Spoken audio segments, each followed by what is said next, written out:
No 18º dia, 2 crianças das 5 tiveram sepse, né? A sepse é uma infecção conhecida como infecção generalizada, né? Uma infecção hospitalar. Ela não é um privilégio só do hospital. Tá? Tipo, qualquer pessoa pode ter sepse, inclusive até às vezes em casa, por causa de uma inflamação no dente. A sepse é uma grande infecção, né? É um constructor, na verdade, um constructor clínico provocado por uma infecção generalizada. Aí o teu corpo perde a autonomia de se recompor, né? Acaba sofrendo com isso. Nesse processo, a Laurinha, pelo fato de ser extremamente prematura, né? Não ter o seu sistema imunológico devidamente configurado, não teve tempo hábil de se preparar ou de se recompor ali para poder combater essa infecção, e ela acabou evoluindo para óbito, né? No dia 28 de maio, inclusive. Das 5 crianças internadas, 2 tiveram sepse, a Laura e o João, né? A Laurinha, a gente nunca vai saber qual é o resultado efetivo de tudo isso, porque ela era uma prematura extrema, né? E como eu falei, eu não estava iludido com o contexto ali. Então a gente nunca ia saber o que ia acontecer, se ela ia sobreviver toda aquela dinâmica, e no final, se ela sobrevivesse, como ela ia ficar. A gente sabe de tudo isso, né? Enfim, o que aconteceria com a Laura, a gente nunca ia saber. Mas o João, ele já estava há 4 meses internado. Ele estava com 1.200 gramas. Ele estava ou a 200 gramas ou a 2 semanas de ir para casa. Se tem um cara que não precisava ter morrido de sepsis aquele dia, era o João. Se a equipe tivesse sido avisada 2 horas antes de que o João estava em quadro séptico, que as 2 crianças estavam em quadro séptico, as chances da Laura aumentariam, mas o João teria sido salvo. O João estaria fazendo 15 anos esse ano. E todos os 18 dias que eu fiquei lá naquela UTI, andando e vindo, eu usufruindo do meu privilégio de ir e vir, e do meu privilégio de não precisar sair para o trabalho e outras coisas, eu vi a mãe do João 2 vezes, porque ela era uma empregada doméstica, ela tinha uma outra situação econômica. Ou seja, os nossos filhos estavam sendo atendidos de forma equânime, pela mesma equipe, pelos mesmos cérebros, pelos mesmos profissionais, pelo mesmo sistema. E isso é tão poderoso quanto salvar as pessoas, salvar as crianças. Enfim, infelizmente, essas 2 crianças foram vítimas de algo que é muito maior do que o poder da equipe, né? A sepse, ela é avassaladora. Ela é avassaladora no melhor hospital do Brasil, no melhor hospital do mundo, ela é avassaladora. Quanto mais em circunstâncias, né, que as pessoas têm certas limitações ou certas carências, principalmente de informação, né? A sepse, o grande veículo de sucesso nela sempre será a informação. Quanto antes você souber o que está acontecendo, antes você vai mudar a tua conduta, logo você pode mudar o resultado. Então, baseado nisso, entendendo essa dinâmica toda, os anos que se seguiram foi de entender o que tinha dado de errado, quem errou, quem não errou e assim por diante, né? Não vou mentir que o espírito misericordioso se instaurou no primeiro dia depois que eu enterrei minha filha. Isso não aconteceu. Eu queria saber efetivamente quem tinha feito algo errado, o que tinha acontecido de errado. Só que nesse entender, nesse pesquisar, foi que eu acabei descobrindo que, na verdade, todo mundo tinha feito o seu máximo e que todo mundo acabava sendo vítima da mesma circunstância, falta de informação. Então eu passei a pesquisar o porquê que essa informação ela tinha tanta dificuldade de existir ou de ser acessada. Numa área que, em teoria, é a segunda mais tecnológica do planeta, né? Você tem primeiro a indústria bélica, depois você tem a indústria médico-hospitalar. Mas é aí que entra a grande diferença. São tecnologias com propostas diferentes dentro da área médica, da área médico-hospitalar. Você não tem investimentos em tecnologia de informação. Você tem investimento em tecnologias de serviço, né? Você tem investimento em robôs que fazem cirurgias, você tem investimento em softwares que fazem controles e governança, né, de gestão hospitalar, mas não que você tenha a tecnologia da informação. Isso começou a ser observado como uma vantagem comercial e competitiva a questão de uns 2 anos para cá. Até então, não. Isso vinha da cabeça dos gestores, vinha da cabeça de algumas pessoas. E na minha posição aqui, nessa tríade como paciente, mas sendo um especialista em processos, eu percebi que a maior parte das informações que levavam 4, 6, até 12 horas para chegar, poderia ser lida por um software em questão de 20 minutos. A questão é para quem que esse software entregaria essa informação.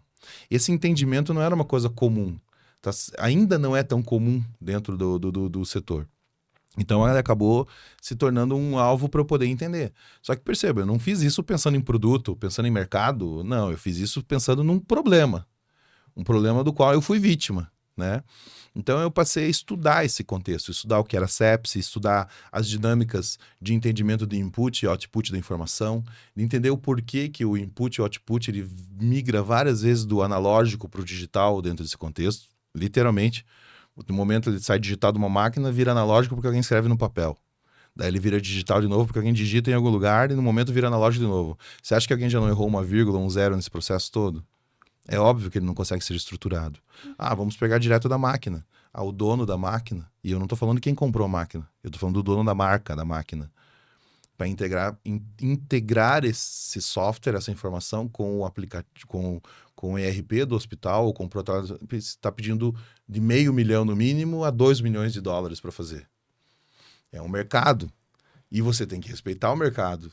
Né? Não podemos aqui querer iniciar um processo social comunista internacional do tipo assim, donos de fábricas, de marcas, de equipamentos, deem os dados gratuitos. Não, essa máquina custou caro, custou milhões para ser construída, tem toda uma inteligência em cima disso. Não é assim que as coisas funcionam. Então, além de tudo isso, você não pode simplesmente sair metendo o pé em portas. Você tem que entender as restrições, você tem que respeitar esses mercados. E isso é a parte mais desafiadora de você criar qualquer coisa.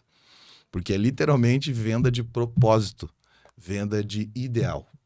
E daí ali você vai conquistando os espaços e vai conquistando as adesões à sua teoria que vão te permitir testar isso de uma forma. Então foi isso que aconteceu com o primeiro hospital, foi isso que aconteceu com a primeira cidade, foi isso que aconteceu com o primeiro estado. É assim que eu trabalho nessa dinâmica de escala. Eu não estou pensando assim, quais são os milhões de requisições que vão usar. Eu quero saber qual que é o primeiro grande bloco. Então, o primeiro grande bloco foi o hospital. O segundo grande bloco foi uma cidade. O próximo grande bloco é um estado. O próximo grande bloco é um país.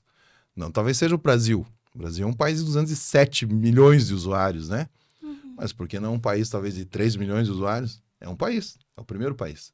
Então essa é uma dinâmica de escala também que a gente se apropria disso. Então, eu não sei se eu consegui responder de uma maneira né, não tão curta, mas evitando ser prolixo a tua primeira pergunta, né? Sim, com certeza, com certeza.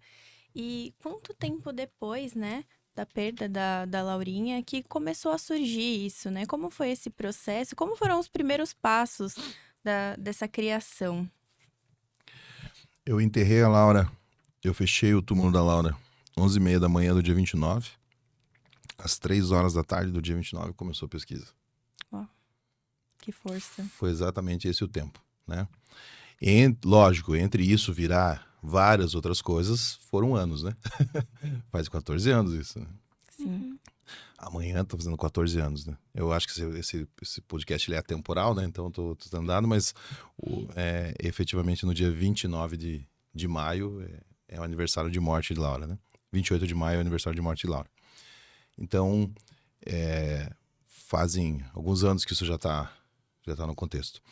De qualquer forma, ele começou a tomar forma em meados de 2013.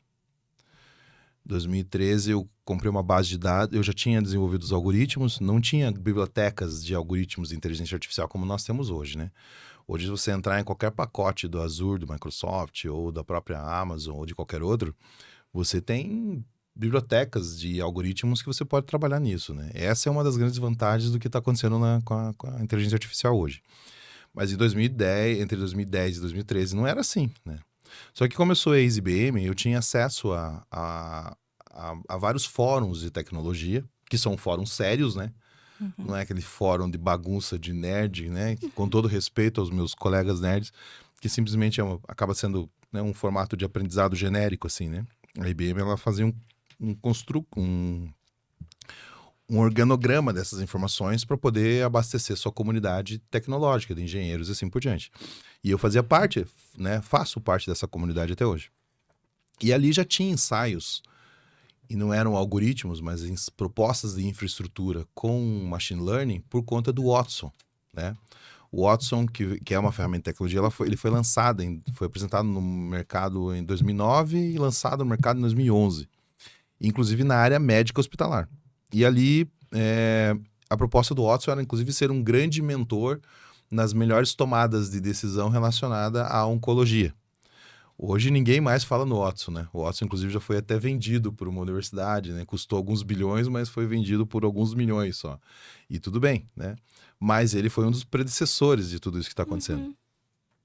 E baseado nessa gama de mínima de informação, eu entendi que a inteligência artificial era a tecnologia mais elástica possível para trabalhar dentro dos formatos que tinha dentro da própria área de saúde. Não só no Brasil, tá? Eu fui pesquisar em outros lugares também. Nem todos os hospitais têm prontuários eletrônicos. Hoje que deu uma evoluída nesse sentido, mas a maior parte não tem. E eles acabam trabalhando com sistemas provisórios de coleta de dados, né? Enfim, a base de dados não era o suficiente para poder gerar um estudo muito consistente sobre isso. Então, eu consegui uma base de dados de uma pesquisa europeia, norueguesa, para ser mais exato, que fez uma pesquisa sobre sepse. E daí, nela, eu fiz o meu teste do algoritmo que eu desenvolvi. E deu certo. O algoritmo ele não só identificou, como ele aprendeu com essa base. Ótimo. Eu tinha resolvido a parte tecnológica. Mas e aí, como é que eu levo isso para dentro de um hospital? Né? O que eu achava ser a parte mais difícil não foi. Tava pronto. E aí, faço como? Esse foi a Via Crucis. Então, em 2013, eu tinha o algoritmo validado, funcionava, mas eu consegui eu consegui começar a conversar com hospitais e instituições hospitalares em 2015. E eu consegui implantar, e aí a gente fez um teste no primeiro hospital lá no Paraná, numa cidade mais do interior, chamada Ponta Grossa, que não deu certo. E a gente só soube disso depois, porque o hospital estava fechando, né? Eu pedi o pior de todos eles. Ele foi lá e me deram um hospital que estava fechando. Não adiantou muito. Aí eles permitiram que a gente fizesse o teste num hospital que tivesse uma consolidação muito grande de processos, que tivesse certificações. E aí que entrou o Hospital Nossa Senhora das Graças,